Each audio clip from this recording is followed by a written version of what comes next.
Hey folks, Steve here. It is probably about 9:30 in the evening. I just got back from a handyman job. I'm still the maintenance guy on two buildings, 8 units, and had a plumbing issue this evening.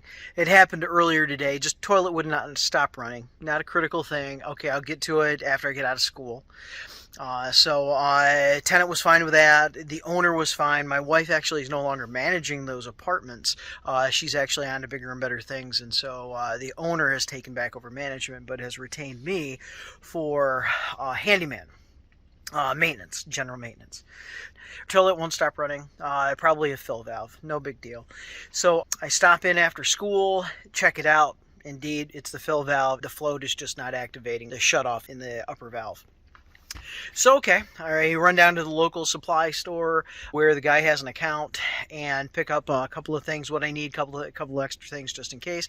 The tenant could not get the actual valve to shut off, so I looked at the valve. It looked like it was on a half-inch, could have been 3/8, but I was pretty sure it was half-inch copper, but it was onto a fitting, and so, all I need to do is get a female straight angle valve, quarter turn.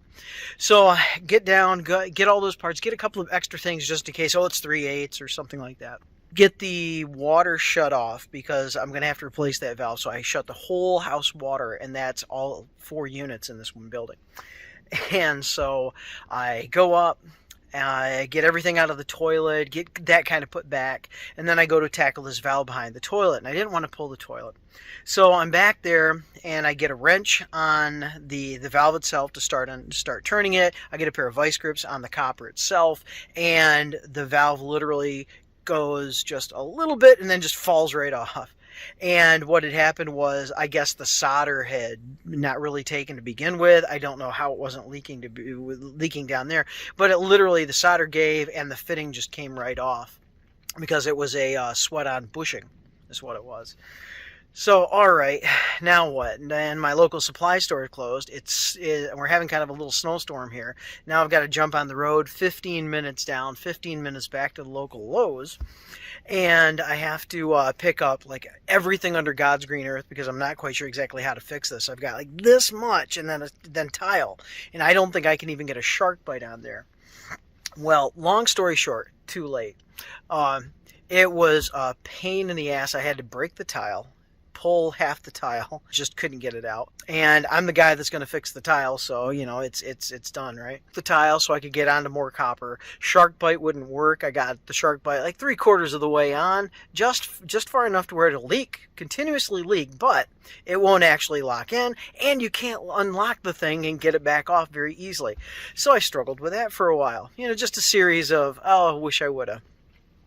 So eventually I get the shark bite valve off, which would have been the easiest fix in the world after, had I not had to break the tile to do all that. I finally sweat on a half-inch to male thread, just basically transition quickly to PEX. So if I have any other issues, it's just PEX that I'm cutting and redoing. It's not anything else. And so finally get it all together. Then the fill valve is a brand new fill valve and it's malfunctioning. There's something in there that's just sticking. It's like, oh, for crying out loud. And it's snowing. But the fill valve, now that the actual like shut off is taken care of and I don't have to tend to that anymore, then I can come back later tomorrow or later in the week and attend to that fill valve. You can flush and do everything and nothing's leaking, so it's good. But it's not perfect, it's not a fix. And roads are just crappy tonight. And then I get back and I've got 50,000 things because I didn't want to take the trailer out and all this, and pull that down to Lowe's and back. It's one of those nights, I'll be well paid for it, and that's all right. I enjoy it.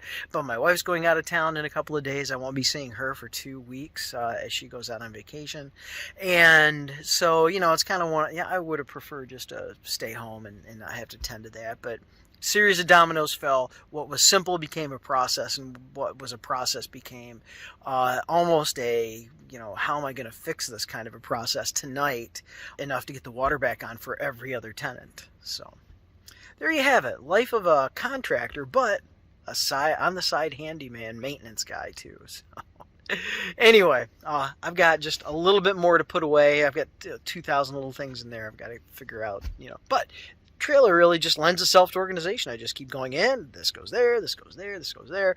So it really is. I'm happy to do that.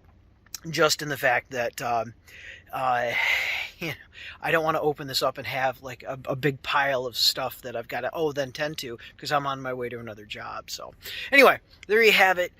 Trials and tribulations. Hope you stuck with me. If you all right, hey, you all take care. I'm going to go and have some dinner. It's 10 o'clock, so I'm going to go put this away, get some dinner. All right, take care.